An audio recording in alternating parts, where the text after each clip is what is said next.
भाजपा विधानमंडल दल की बैठक, सीएम धामी और प्रदेश अध्यक्ष मौजूद।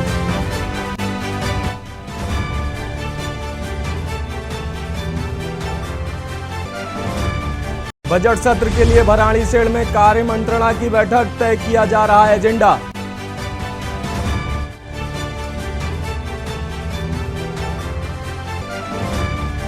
मुख्यमंत्री पुष्कर सिंह धामी ने की जेपी नड्डा से मुलाकात, जल्द बांटे जा सकते हैं दायित्व।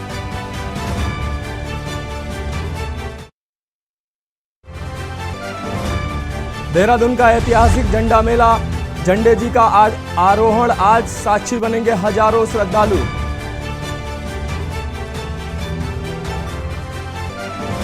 बद्रीनाथ के हाईवे बंद, 13 को भराड़ीसेड़ में कैबिनेट बैठक।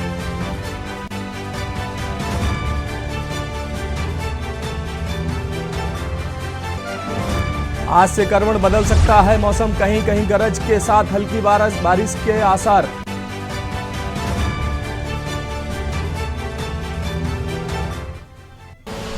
आप देख रहे हैं के न्यूज, खबरों का सारथी। नमस्कार, मैं हूं आपके साथ मनोज गौड़ मानस। आप देख रहे हैं उत्तराखंड की खबरें। खबर रुद्रप्रयाग से है, जहां प्रकृति व पक्षी प्रेमियों के लिए स्वर्ग माने जाने वाले रुद्रप्रयाग के चिरबटिया में एक बार फिर से चिरबटिया नेचर फेस्टिवल का आयोजन शुरू हो गया है। वन विभाग के तत्वाधान में 2 दिवसीय नेचर फेस्टिवल के शुभारंभ के अवसर पर पक्षी विशेषज्ञ एवं वन विभाग के अधिकारियों ने पटगड़ियों में नाइट कैंपिंग कर पक्षियों की जानकारियां जुटाई। इस मौके पर कठपुतली मंचन लोगों के लिए आकर्षण का केंद्र रहा। इस मौके पर विभिन्न विद्यालयों के बच्चों ने गीत, नाटक एवं नृत्य भी प्रस्तुत किया।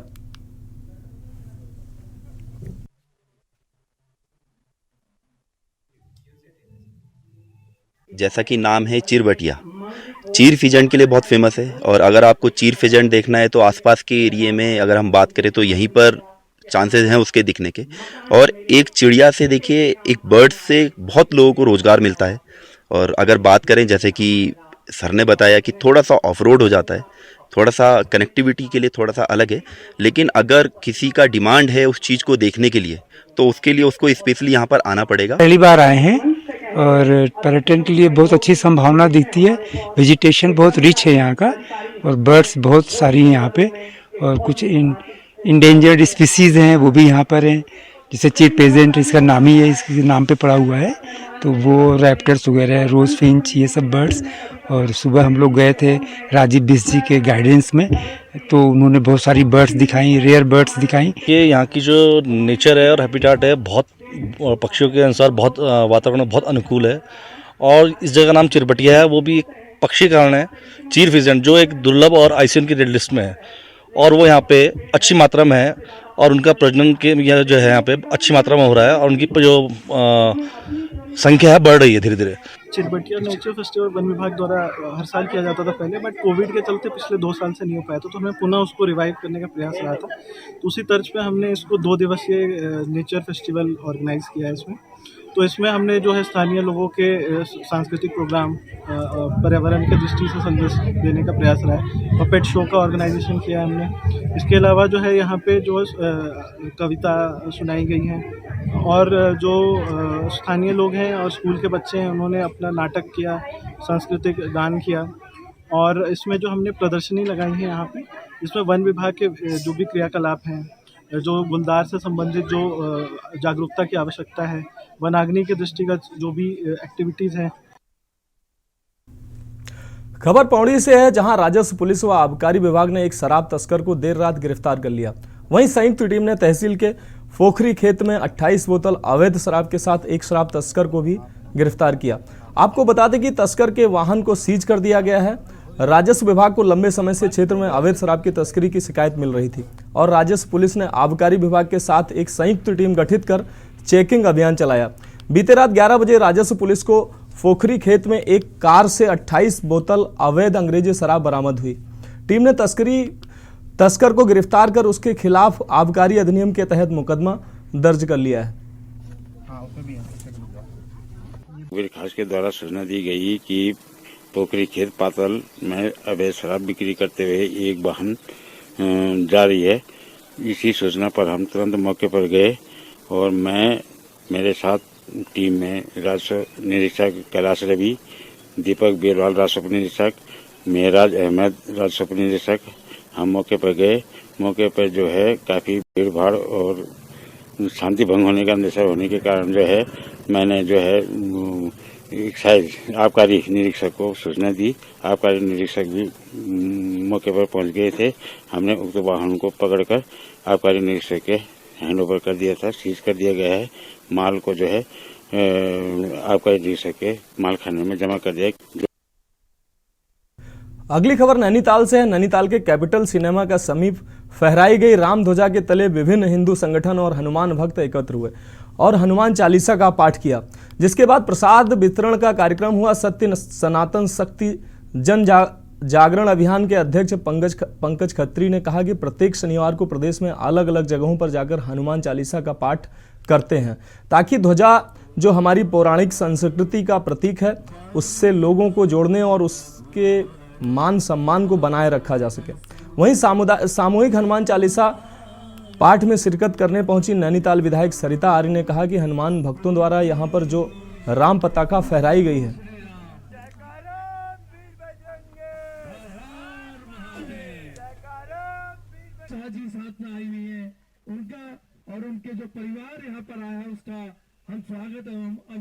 और उसके बाद यहाँ राम सेवक दल विश्व हिंदू परिषद के माध्यम से जो ध्वज हमारा आन बान शान का प्रतीक है और हमारा धर्म ध्वजा वाहक है और हमारी जो पुरानी संस्कृति है उसका एक माध्यम हमारा ध्वज है, उसके मान सम्मान को बनाए रखने के लिए और उसके मान सम्मान हमारे सबके अंदर जागरण हो, उस विश्वास के साथ हम इस नैनीताल का जो फील्ड है उसमें हम लोग ने सामूहिक हनुमान चालीसा पाठ का आप सभी भक्तों के माध्यम से यहाँ आयोजन किया। आज हनुमान चालीसा यहाँ पे पढ़ी गई, राम सेवक सभा में भी और फील्ड में भी ये ध्वज फहराया गया है। एक हमारा आस्था का प्रतीक है, तो मैं बहुत बहुत आभार प्रकट करूंगी कि उसके सामने भी हनुमान चालीसा पढ़ी गई। सारे हनुमान भक्तों को बहुत बहुत आभार प्रकट करूंगी कि हर मंगलवार को ये प्रोग्राम होता ही था कि हनुमान चालीसा हम लोगों के भक्तगणों द्वारा, चाहे हल्द्वानी हो, नैनीताल हो, पूरे उत्तराखंड में इसका अभियान चलाया गया है। रुक करते हैं अगली खबर का। रामनगर में देर शाम पीरू मदारा चौकी पुलिस ने गश्त के दौरान नशे के 2 सौदागर गिरफ्तार कर उनके कब्जे से 30 प्रतिबंधित नशे के इंजेक्शन बरामद करने में सफलता हासिल की। कोतवाली के एसएसआई अनीस अहमद ने बताया कि शुक्रवार की दोपहर पीरू मदारा चौकी इंचार्ज राजेश जोशी पुलिस कर्मियों के साथ मधुबन कॉलोनी के समीप अंडर बाईपास पर चेकिंग कर रहे थे। इसी बीच यहां पर बाइक सवार 2 युवक पुलिस को देखकर मौके से भागने लगे, तभी पुलिस ने इनकी घेराबंदी कर इन्हें गिरफ्तार कर लिया। तलाशी लेने पर पुलिस ने दोनों आरोपियों के कब्जे से 15-15 प्रतिबंधित नशे के इंजेक्शन बरामद किए। ये आज दिन में चौकी प्रभारी पीरू मदारा राजेश जोशी अपनी टीम के साथ गश्त कर रहे थे, तो मधुबन कॉलोनी के पास रेलवे अंडरपास के पास ये 2 संदिग्ध पुलिस को देखकर भाग रहे थे, जिन्हें रोक के इनकी तलाशी ली तो इनके पास से 15-15 प्रतिबंधित नशीले इंजेक्शन बरामद हुए हैं। अभियुक्तों का नाम शंकर सैनी और प्रशांशु शर्मा है। इनको गिरफ्तार करके न्यायालय के समक्ष पेश किया जाएगा। खबर रुद्रप्रयाग से है, जहां भाजपा महिला मोर्चा की ओर से स्वर्गीय सुषमा स्वराज अवार्ड्स कार्यक्रम के तहत विभिन्न क्षेत्रों में उत्कृष्ट कार्य करने वाली 30 महिलाओं को सम्मानित किया गया।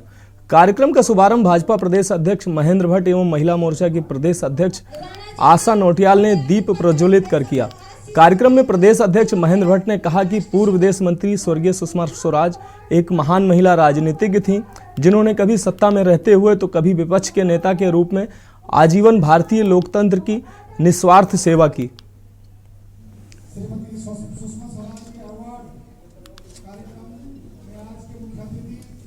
ट्रेंड का जो स्वरूप राजधानी का देने का हम ही लोग कर रहे हैं। विभिन्न गर्भस्थानी राजधानी के रूप में उसको स्वीकृति दी है और माननीय मुख्यमंत्री जी इस बार जो विधानसभा सत्र बजट सत्र गैरसैंण के अंदर हो रहा है, अनेकों और वहाँ के ढांचा तक सुविधाओं को विकसित करने की दृष्टि से कुछ घोषणाएं वो करेंगे, ऐसी हमको पूरी उम्मीद है, अपेक्षा है।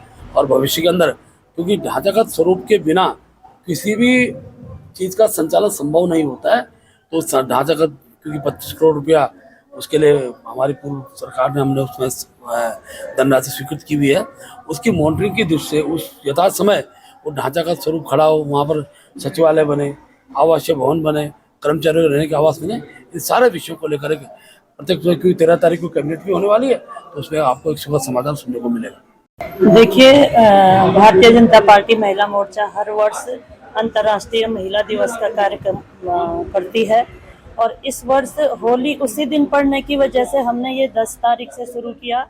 10 से 15 के बीच में हमारे ये कार्यक्रम हो रहे हैं और इस साल इसमें विशेष ये हो रहा है कि हमारी जो देश और विश्व की जानी मानी नेता थी दीदी सुषमा स्वराज जी, उनके नाम पे सुषमा स्वराज अवार्ड विभिन्न क्षेत्रों में काम करने वाली महिलाएं जो विशिष्ट काम करती हैं, ये विशिष्ट अवार्ड से उनको सम्मानित किया जा रहा है। देखिए, भारतीय जनता पार्टी निरंतर महिलाओं के सम्मान में अनेकों कार्यक्रम करती है और आज हमारी देश की वरिष्ठ मंत्री रही है और विदेश मंत्री भी आप रही है, स्वर्गीय सुषमा स्वराज जी के नाम से एक अवार्ड महिलाओं को दिया जा रहा है और अपने जनपद की जितनी भी उत्कृष्ट महिलाएं जो अनेक क्षेत्रों में काम कर रही हैं, उनको भारतीय जनता पार्टी आज यहाँ पर सम्मानित करने जा रही है। इसमें जो कल हमारी चर्चा हुई थी, लगभग 28 महिलाएं को यहाँ पर सम्मानित किया जाएगा।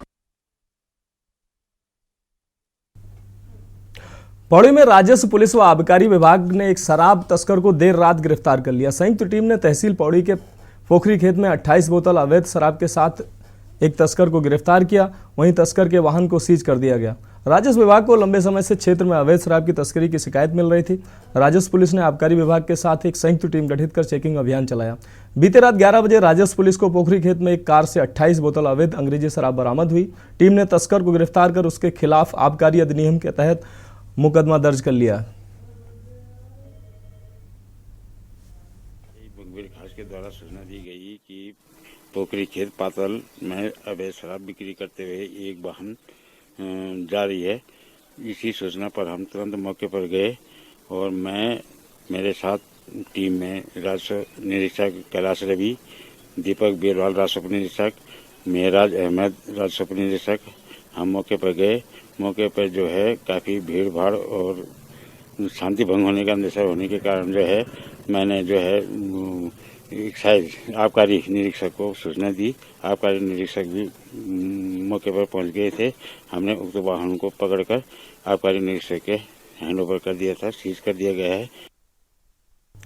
अगली खबर डोईवाला से। डोईवाला जहां सरकार द्वारा किए गए विकास कार्यों को आम जनमानस तक पहुंचाने के लिए बूथ सशक्तिकरण कार्यक्रम के तहत डोईवाला विधानसभा में बैठक का आयोजन किया गया। वहीं बैठक में भाजपा की राष्ट्रीय उपाध्यक्ष और उत्तराखंड राज्य की प्रभारी रेखा वर्मा के साथ हरिद्वार सांसद डॉक्टर रमेश पोखरियाल निशंक, डोईवाला के विधायक ब्रजभूषण गैरोला और भाजपा के संगठन प्रदेश महामंत्री आदित्य कोठारी के साथ बड़ी संख्या में पदाधिकारी और कार्यकर्ता मौजूद थे। पदाधिकारियों को संबोधित करते हुए हरिद्वार के लोकसभा सांसद डॉक्टर रमेश पोखरियाल निशंक ने 2024 के लोकसभा चुनाव में साथ ही आगामी निकाय चुनाव को देखते हुए पार्टी के पदाधिकारियों को जिम्मेदारी से कार्य करने का आह्वान किया तथा टीम भावना से काम करने के लिए प्रेरित किया।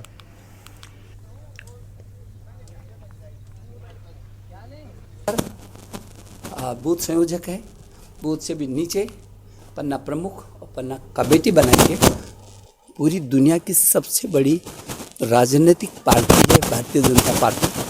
उसका अंतिम छोर तक का जो नेटवर्क है, पूरी दुनिया में ऐसी कोई पार्टी दूर दूर तक भी नहीं हो सकती है।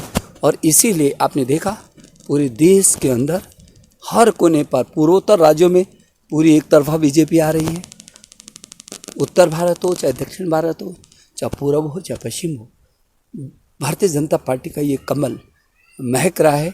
ये जो बैठक है जिसमें हमारे प्रदेश की से प्रभारी और राष्ट्रीय उपाध्यक्ष रेखा वर्मा जी आई हुई हैं, ये हमारे विधायक जी यहाँ पर हैं, हमारे जिले के पदाधिकारीगण हैं। इस बैठक में बूथ स्तर के जो पूरे प्रदेश भर में बूथ सशक्तिकरण अभियान चल रहा है और इसमें हमारे प्रदेश के जो पूरे बूथों पर शक्ति केंद्र संयोजक बूथ के संयोजक अब बनने हैं और माननीय राष्ट्रपति जी का अभिभाषण चर्चा कार्यक्रम हर शक्ति केंद्र पर होना है। इसको लेकर ये विधानसभा लेवल पर एक पूरी बैठक आयोजित की गई है, जिसमें हमारे रानी पोखरी मंडल, डोईवाला मंडल, माजरी मंडल और बालावाला मंडल के सभी शक्ति केंद्र संयोजक, प्रभारी और बूथ संयोजक हैं। और मुख्य रूप से हमारे बीच में जो आज प्रदेश की सह प्रभारी रेखा वर्मा जी हैं और हरिद्वार के सांसद डॉक्टर रमेश पोखरियाल निशंक जी और क्षेत्रीय विधायक ब्रजभूषण गैरोला जी और आदित्य कोठारी जी, जिलाध्यक्ष जी, इस जिले की एक बैठक आयोजित की गई है जो आगे बूथों का निर्माण कैसा होना है। अगली खबर रुड़की से है, जहां होली के दिन गंग नहर में डूबे युवक की हत्या का आरोप परिजनों ने साथ वाले युवकों पर लगाया। वहीं इस मामले को लेकर भीम आर्मी प्रदेश अध्यक्ष महक सिंह और कार्यकर्ता भी कोतवाली पहुंचे और मामले में निष्पक्ष जांच की मांग कर जल्द खुलासे की मांग करी।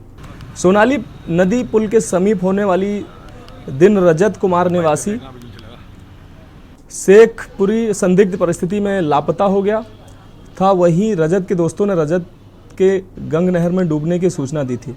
घटना के 4 दिन बीतने के बाद भी अभी तक युवक का कोई पता नहीं लगा है। मामले में युवक के परिजनों ने उसके दोस्तों पर उसकी हत्या का आरोप लगाया और मामले में कार्रवाई की मांग की। वहीं पुलिस द्वारा मामले में आगे की जांच शुरू कर दी गई है। प्रकरण होली वाले दिन का है। एक रजत नाम का लड़का है, शेखपुरी का रहने वाला, जो अपने सहयोगी साथियों के साथ में यहाँ पार्क पर बैठे थे और आपको पता है कि होली का समय था। होली के समय में लोग किस प्रकार से भाई नशा पत्ता खाना पीना करते हैं, वो आपस में बैठकर खाना पीना कर रहे थे। अब जो सहयोगी साथी हैं उनका कहना ये है कि वो नदी में नहाने के लिए गया, नहाते हुए वो डूब गया। अब तक ना तो कोई डेड बॉडी मिली है, ना पुलिस के द्वारा उचित ठोस कार्रवाई की गई है, ना उनसे पूछताछ की गई। खबर उधम सिंह नगर से है, जहां आवास विकास क्षेत्र में पैसे इन्वेस्टमेंट के नाम पर लोगों के पैसे लेकर भागने वाली कंपनी ग्लोबल इन्वेस्टमेंट के खिलाफ जनपद के अलग अलग थानों में 5 मुकदमे दर्ज किए गए हैं। जिले के एसएसपी मंजूनाथ टीसी के निर्देश पर मुकदमा दर्ज करने के बाद पुलिस टीम को आरोपी की धरपकड़ के लिए लगाया गया है। एसएसपी मंजूनाथ टीसी ने बताया कि आवास विकास से ग्लोबल इन्वेस्टमेंट सर्विस नाम से एक कंपनी खोली गई थी, जिसके बाद कंपनी लोगों के करोड़ों रुपए लेकर फरार हो गई। जिसके बाद पूरे मामले की जांच के लिए थानाध्यक्ष को निर्देशित किया गया था। जांच के बाद आरोपियों की गिरफ्तारी की जाएगी। ग्लोबल इन्वेस्टमेंट सर्विसेज करके एक कंपनी के तौर पे आया था, तो वो कंपनी पंजीकृत भी नहीं था, लेकिन ये था कि भाई इन्होंने ऑफिस खोल के मतलब पर्सनल कॉन्टैक्ट्स के माध्यम से एक तरीके से वो बिजनेस टाइप कर रहे थे। उसमें आईडी बना के यूट्यूब में ऐड देने की बातें हो रही थी। उसके एक आईडी के नाम पे 3,000 रुपये का आईडी का चार्जेस होता था। उसके बाद हर ऐड पे 20 पैसा एक ऐड में पैसा मिलता था। ऐसा कुछ स्कीम था जो विगत 1.5 साल से चल रहा था छोटा सा ऑफिस में। उसमें मेंबरशिप स्कीम ज़्यादा हो रहा था, तो लोगों ने आइडिया बहुत ज़्यादा बनाई। पहले तो ये बोला गया था कि भाई हर आईडी का हर महीने पे 4,000 रुपये पैसा मिलता है करके। तो इनिशियली कई लोगों को सैलरी भी मिल गया, मतलब उसका पैसा भी मिलता रहा। और आखिरी किस्त का पिछले महीने का सारा किस्त का पैसा लेके जो उस कंपनी का संचालक है, कथित संचालक जो भी है अमित मलिक है, और उनके साथ 3 और साथियाँ हैं, तो उन्होंने सारे पैसे इकट्ठा करके अभी वो तब से ऑफिस बंद करके गए हैं, ऐसा शिकायत आया था। खबर विकास नगर से, जहां देश भर से कब्जाधारियों के नाम पर गरीब व मेहनतकश लोगों के आसियानों पर बुलडोजर चलने के खबरों के बाद अब प्रदेश में भी बुलडोजर की आहट से लोग सहमे हुए हैं, जिसके चलते जहां एक और हल्द्वानी के बनभूलपुरा के करीब 4,000 से अधिक परिवारों के आसियानों पर बुलडोजर चलाना तय हुआ है, वहीं यूजेबीएनएल की सैकड़ों बीघा जमीन पर सालों से कब्जा जमाए बैठे करीब 500 से अधिक परिवारों के भी सर से छत छीनने का डर सताने लगा है, जिससे लोगों और संबंधित विभागों की खाली और ढांकनुमा सैकड़ों बीघा भूमि पर साल दर साल लगातार अवैध कब्जे होते रहे हैं, लेकिन संबंधित विभाग कुंभकर्णी नींद सोती रही है। वहीं अगर सूत्रों की माने तो संबंधित विभागों के कुछ कर्मियों और स्थानीय प्रतिनिधियों के संरक्षण और मिलीभगत के चलते इन जगह बस्तियां फलती फूलती रही हैं। हम बहुत गरीब आदमी हैं और गरीब हालत में यहाँ पे बैठ रखे हैं, और सरकार ने जो है हमें मकान बनाने के पैसे भी दिए थे, 39,000 रुपये दिए थे। और सरकार आज हमें तबाह कर रही है। क्यों कर रही है? या तो पहले पैसे नहीं देती ना बिठाती, और हमें जो है बिजली पानी क्यों दी? अगर सरकार के पास दम नहीं था तो सरकार ने हमें क्यों कनेक्शन दिया? मेरा डबल कनेक्शन है। क्या समस्या आप लोगों की? समस्या यही है सर कि हमें रात दिन हमेशा रोज परेशान करते हैं। ये सरकार आते हैं कि यहाँ कभी निशान लगा रहे, कभी डरा रहे, लोग डरा रहे, कभी कोई आज उठा रहे कल उठा रहे। बस हमारे छोटे छोटे बच्चे हैं, कहाँ जाएंगे हम फिर? हैं? पढ़ने वाले बच्चे छोटे छोटे, और छोटे छोटे बच्चे अगर स्कूल नहीं जाएंगे तो आगे भविष्य कैसे बढ़ेगी? और हमारी झोपड़ी खड़ी कर रखी है। हम पहले अगर नहीं बैठाना था हमें यहाँ तो पहले हटा देते, पहले बहुत पहले उठाते इस मुद्दे को। आज हमने अपने झोपड़े खड़े करे, अपने बच्चे पढ़ा रहे लिखा रहे, अपने झोपड़ियों में टाइम गुजर कर रहे अपना। खबर रुद्रपुर से है, जहां G20 की तैयारियों के लिए अतिक्रमण विरोधी अभियान चलाए जा रहे हैं।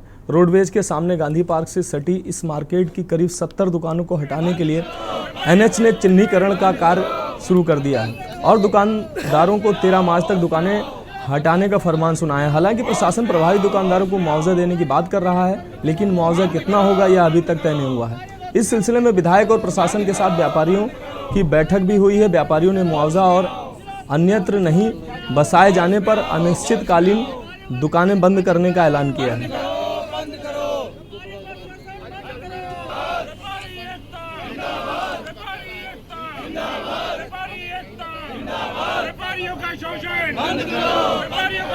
राम मनोहर लोहिया मार्केट जो है, जो नेशनल हाईवे पर बस अड्डे के सामने है, इनको उजाड़ने की साजिश हो रही है। इनको लगातार मिड से 100 फुट तक नापा जा रहा है। हमारा कहना ये कि तो 2013-14 में जो नक्शा बना था उस नक्शे में मिड से 100 फुट था, लेकिन अब तो वर्तमान में हमारे विधायक जी ने, हमारे शिव अरोड़ा जी ने एक बाईपास बना दिया है, जो 1000 रिंग रोड जब बनवाया है 1045 करोड़ रुपए का बनाया है। हमारा कहना है फिर उस रिंग रोड का फ़ायदा भी क्या है जब सब कुछ यहाँ से निकल के जाना है। और हम लोग तब तो सड़क भी दुगनी कर दी।